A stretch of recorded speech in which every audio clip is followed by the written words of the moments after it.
Bonjour à toutes et à tous. Alors aujourd'hui j'aurais aimé parler de la peur qu'a le chaser que le runner ne revienne jamais et que les jumeaux n'atteignent jamais la réunion. Parce que c'est une peur que j'avais mentionnée dans l'audio départ du chaser mais que j'ai complètement oublié de traiter dans la vidéo suivante. D'ailleurs c'est étonnant parce que c'est une des peurs qui a le plus vibré sur mon parcours et c'est celle que j'ai oubliée, c'est incroyable. Donc voilà, bon, pour pas remanier le précédent audio, parce que bon, c'est un peu compliqué pour moi de faire des manips, je me suis dit, je vais traiter ce sujet en une vidéo, hein, voilà, en un audio, comme ça au moins, c'est fait. Quelque part, peut-être qu'elle méritait un audio dédié à cette peur. Alors voilà, donc la peur de ne pas atteindre la réunion, que le jumeau ne revienne jamais, comme je l'ai dit, c'est une des peurs qui nous tenaille le plus hein, sur le parcours, parce que faut dire que quand on découvre qu'on est flamme jumelle et quand on est reconnecté à son autre, on n'envisage pas de ne pas être avec son autre. Hein. Pour nous, c'est le Graal. Hein. Et puis d'ailleurs, comme je le dis souvent, c'est un peu la carotte au bout du bâton. Hein. C'est-à-dire que réouvrir ses blessures, travailler sur soi, replonger dans l'enfance, dans le passé, on le fait parce que c'est des choses qu'on ne voulait pas faire. Hein. Surtout le chaser qui est solide, qui avance dans la vie sans se retourner, il n'a pas forcément envie de retravailler ça. C'est des choses qui ont été douloureuses. C'est des choses qu'on n'a pas, on n'a pas forcément envie de réouvrir les plis parce que forcément pour guérir une blessure, faut enlever le sparadrap, faut désinfecter, faut retravailler dessus et c'est pas évident. Hein. Et moi je sais que pour moi, moi je l'ai fait parce que je me disais je dois travailler sur moi. Moi j'entendais partout parce que quand j'ai découvert le lien forcément des vidéos j'en ai visionné des centaines, des audios, j'étais devenue complètement lobotomisée hein. Parce que c'était vraiment j'avais besoin d'avoir le maximum d'infos et c'est vrai qu'on nous répétait il faut travailler sur soi, si vous travaillez pas sur soi le jumeau ne reviendra pas, n'aura pas le déclic, c'est à vous de commencer le travail, c'est à vous de commencer à épurer et c'est vrai que c'est difficile et c'est culpabilisant parce qu'on n'a pas forcément les clés. Hein. Quand on n'a pas été accompagné sur le parcours comme j'ai pu l'être, les clés on les trouve soi-même, on écoute sa guidance parce que moi j'ai été énormément guidée juste après la reconnexion. Donc c'est là que j'ai eu le maximum de signes, de symboliques dans les rêves et tout, donc ça m'a beaucoup aidé. Mais c'est vrai qu'on n'a pas les clés, hein. On ne sait pas, on voit une serrure, mais avec quoi l'ouvrir, quoi. C'est ça le problème. Et on se dit si je travaille pas sur moi, si je réussis pas, on se sent challengé quelque part. En se disant, si j'arrive pas à faire le travail sur moi, mon jumeau ne va jamais s'éveiller, quoi, et on sera jamais ensemble. Donc on travaille dans ce sens-là, hein. Parce que moi je veux bien que, oui, mais la réunion, faut pas y penser, faut pas être dans l'attente de son jumeau, mais j'ai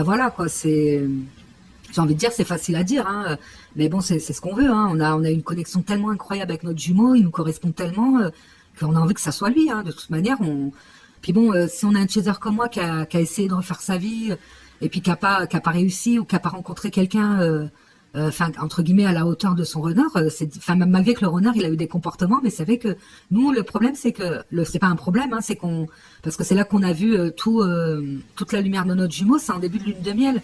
Donc nous on est attaché à ce moment-là, donc on veut retrouver ça et on sait qu'avec d'autres personnes, on se dit qu'avec d'autres personnes on ne retrouvera pas cette fluidité, on ne retrouvera pas ce lien avec quelqu'un d'autre. Donc ça c'est très difficile. Hein. Et donc on va travailler, faire en sorte de guérir nos blessures le plus rapidement possible, hein, si possible. Hein, et puis c'est vrai qu'au début, on a des clés de compréhension, on travaille sur soi, on réouvre les blessures, ce qui est très difficile. Moi, j'ai déjà expliqué que je croyais devenir folle. J'avais des angoisses pas possibles. C'était hyper difficile. Hein. Moi, il y a des moments où j'avais l'impression d'être ensorcelée, hein, des fois tellement que ça me faisait mal. Hein. C'est parce que je revivais les angoisses de quand j'étais enfant, des choses qui m'ont vraiment marqué, de voir des choses qui ont ressurgi que j'avais complètement oubliées. Parce que forcément, moi, j'étais dans le déni. Pour moi, ces blessures-là ne devaient surtout pas impacter ma vie d'adulte, donc je les avais complètement enfermées. Et quand j'ai réouvert petit à petit les tiroirs, forcément, il y a des choses que j'avais complètement oubliées. J'avais complètement zappé. C'était parce que c'était des choses trop douloureuses. Et une fois qu'on effectue le travail, on le fait, parce qu'on se dit, si je fais ça, mon runner, il va faire pareil. Comme on est en vase communicant, forcément, moi, si je transmute certaines blessures, lui, il va en transmuter. Et puis on va se retrouver. Et puis après, on se rend compte que finalement, la guérison des blessures, elle était essentielle. On se rend compte que les blessures, elles ont vraiment piloté notre vie, nos relations, qu'elles ont vraiment, qu'elles ont gâché beaucoup de moments de notre vie où on était complètement, ça nous a bloqué dans plusieurs choses. C'est-à-dire parce qu'on avait des peurs, parce que souvent, on redevenait l'enfant qu'on avait été, et ça, on s'en rendait pas compte avant. Mais en travaillant dessus, on prend conscience. Et c'est vrai que l'entourage s'épure de lui-même, Ça veut dire que tous les comportements toxiques, l'entourage qui n'était pas toxique mais qui ne vit plus avec nous, ça va, ben voilà, ça va s'épurer. On va avoir envie de changement. Donc, s'il y avait un métier qu'on aurait voulu faire depuis toujours, qu'on n'a jamais osé entamer une formation, ben on va le faire. On va changer d'environnement. Il y a des personnes qui changent carrément de ville, de région, de pays. Enfin voilà, quoi. C'est le chaser, il a envie de tourner la page et d'être lui-même. Donc forcément, tout ce qu'il a construit autour de lui, ça ne vibre plus. Hein. Après, pas tout. Hein. Enfin voilà. Après, voilà. Enfin moi, je vois, il y a des personnes qui se sont adaptées. Puis il y a des personnes, voilà, qui ont même changé qu'ils ont changé de comportement, de mentalité, qu'ils ont vu l'amour sous un autre jour, sans avoir conscience que j'étais sur un parcours de flamme jumelle et sans que je joue les prédicatrices. Hein. C'est-à-dire que je suis pas du genre à passer une soirée, à parler de spiritualité, tout ça. Non, mais c'est vrai que voilà, on a une autre vision de la vie. Donc forcément, ben, l'entourage, il va bouger aussi, quoi. Il va évoluer aussi en même temps que le chaser. Et puis l'entourage qui n'est pas prêt va partir de lui-même parce que va sentir que ben, il y a plus la connexion quelque part. Et c'est vrai que plus on avance dans le parcours et moins la réunion, c'est quelque chose de, voilà, c'est quelque chose d'espéré, c'est pas qu'on la veut plus, mais on se dit, bah voilà, si elle ne vient pas, elle ne vient pas à être, voilà quoi, c'est tant pis, on est bien dans notre vie, notre honneur, et ben s'il est bien, bah tant mieux, on lui souhaite pas du mal, on a envie d'avancer, on est sorti de cette douleur, on est sorti d'un marasme, donc quelque part, la réunion c'est plus aussi important que ça l'a été en début de parcours.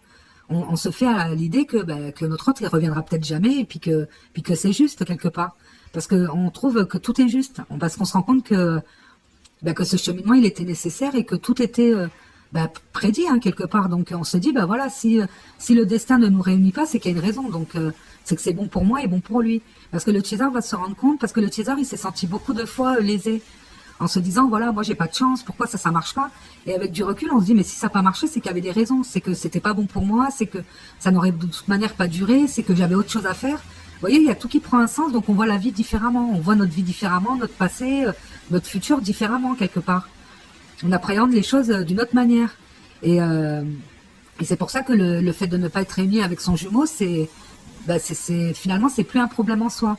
Bon, je sais que ça peut être dur hein, pour les personnes en début de parcours d'entendre ça enfin voilà, moi je sais que je le prenais très mal hein, quand je tombais sur des vidéos où on disait oui, il y a seulement qu'un quart des flammes jumelles qui vont se retrouver, le reste ils se retrouveront dans une autre vie.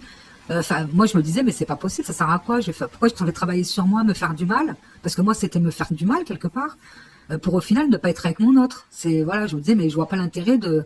Enfin moi j'étais très bien sans mes blessures d'avant, sans les réouvrir, sans regarder dans le passé. Donc pourquoi je vais plonger dans mon passé pour au final mon autre il sera jamais là quoi quelque part. Et c'est vrai que plus on approche de la complétude, parce que là où je ne suis pas du tout, hein, moi je suis pas du tout en complétude, j'ai des moments où j'ai l'impression d'être en complétude, mais ils ne durent pas. C'est-à-dire que je vais repenser à moi. Parce que voilà, moi tant que je suis dans des émotions négatives vis-à-vis du lien, je sais que je suis pas en complétude. Hein. Pour moi la complétude c'est waouh, c'est voilà, vous êtes bien avec vous-même, vous êtes bien avec la pensée de votre jumeau, vous êtes bien, vous suffisez à vous-même, vous êtes dans l'unicité, hein, comme il dit Fabien Marchand.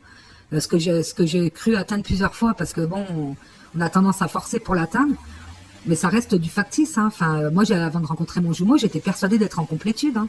Avant de connaître mon jumeau j'étais bien dans ma vie puis quand je l'ai connu après la séparation il y a tout qui s'est effondré hein.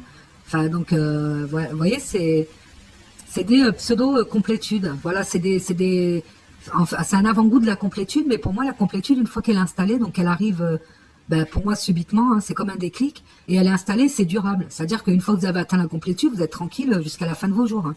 C'est pour moi la complétude, c'est voilà, vous avez tout assimilé, vous avez tout guéri, vous êtes bien avec vous-même, et ça vous donne une force incroyable. Hein. Donc quelque part, si si vous êtes bien avec vous-même, vous n'avez pas forcément besoin d'avoir quelqu'un d'autre. Et puis que peut-être la vie va vous amener d'autres choses. Hein. La vie va peut-être vous mettre une âme sœur sur le chemin, parce que bon, c'est pas le but de finir sa vie seule avec des chats, hein. C'est pas du tout, c'est pas ça le but de la vie, hein. Faut quand même, on est là pour expérimenter des relations, on est incarné, hein. Mais peut-être que vous allez rencontrer une âme sœur qui fera que, même si vous n'oubliez pas votre hôte, mais votre hôte il restera dans un coin de votre tête, vous serez reconnaissante qu'il ait été là, qu'il vous ait permis de vous guérir et d'avoir des relations plus saines. Parce que moi, de toute manière, avant mon jumeau, vous savez que j'ai eu un mariage.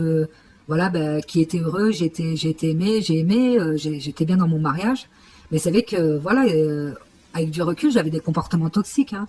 J'étais pas du tout apte à avoir une relation longue durée. Mon mariage, il a pas duré 10 ans. Hein. Il a duré quelques années. Hein. Donc, vous voyez, c'est parce que de toute manière, même si c'est la vie qui nous a séparés, c'est une relation sur le long terme où mon mari n'aurait pas été heureux parce que moi, j'étais trop, mes blessures, elles vibraient trop à l'intérieur de moi et que j'étais pas, voilà, du tout préparée à faire un travail sur moi. Je l'aurais pas fait, hein, je vous dis honnêtement. Moi, j'étais vraiment, enfin, quand je me replonge dans le mois d'avant, je peux vous dire que moi, je me trouvais infecte, hein, infecte. Parce que j'étais vraiment, j'avais des œillères, je ne voyais pas l'impact que mon enfance pouvait avoir sur ma vie. Et puis voilà, quoi, j'étais, voilà, faut être forte, faut foncer, la faiblesse, c'est pas admis. Voilà, j'étais vraiment, j'étais dure, hein, très très dure. Parce que maintenant, je sais que si je viens avoir une relation avec une âme sœur ou même avec mon autre, hein, enfin, je sais que ça sera plus sain, parce que moi, je suis plus saine, donc forcément. Et ça, voilà, notre jumeau, il nous a permis d'atteindre ce stade-là. Il nous a permis il nous a donné une chance quelque part d'être heureux, même avec quelqu'un d'autre. Et ça, on sera reconnaissante à vie. Même s'il ne revient pas dans notre vie, même si on n'a plus jamais l'occasion d'échanger avec lui, on est reconnaissant. On sait que c'est grâce à lui voilà, qu'on a changé et puis on le remercie. Et quelque part, s'il change, peut-être que lui il se rendra compte que c'est aussi parce que bon, la relation, le chaser, il a eu beaucoup d'impact sur le runner, hein. Même si voilà, il s'en rend pas compte de suite, mais ça a changé énormément de choses. Moi, je vois que la vie de mon runner, elle a pris un autre virage après notre relation, hein. Donc voilà, donc je pense qu'avec du recul, peut-être qu'il se rendra compte que le chaser a été bénéfique aussi. Même si nous, on n'a pas besoin de reconnaissance ou quoi que ce soit, mais en espérant que ça a été bénéfique aussi pour notre jumeau. Et je pense que ça ne peut que l'être parce que quelque part, comme on est en vase communicant, forcément, voilà, quoi. Donc voilà, donc la réunion, ce n'est plus, ça ne devient plus la finalité du parcours, hein. Au final, c'est plutôt la complétude et être bien avec soi-même. C'est surtout ça. C'est d'être bien et de continuer dans sa vie paisiblement. C'est tout ce qu'on demande et voilà, et de ne plus être dans la douleur, dans les montagnes russes émotionnelles, c'est d'être stable émotionnellement, spirituellement, voilà, pas d'atteindre le summum ou quoi que ce soit, mais d'être stable, d'être sereine, quoi, voilà. Et je pense que voilà, donc la peur de ne pas retrouver son autre, elle disparaît à la fin. Je vous garantis que moi je suis pas en complétude et je suis déjà à un moment de ma vie où me dire bon ben voilà, s'il revient pas, tant pis, c'est que c'est destiné comme ça, c'est qu'on n'était pas destiné à être dans cette vie ensemble, et ben voilà, on verra peut-être dans la prochaine, ou voilà. Mais on lui souhaite d'être heureux, et on nous souhaite d'être bien et d'être heureux aussi, c'est tout. Voilà, je vous dis à très bientôt, au revoir.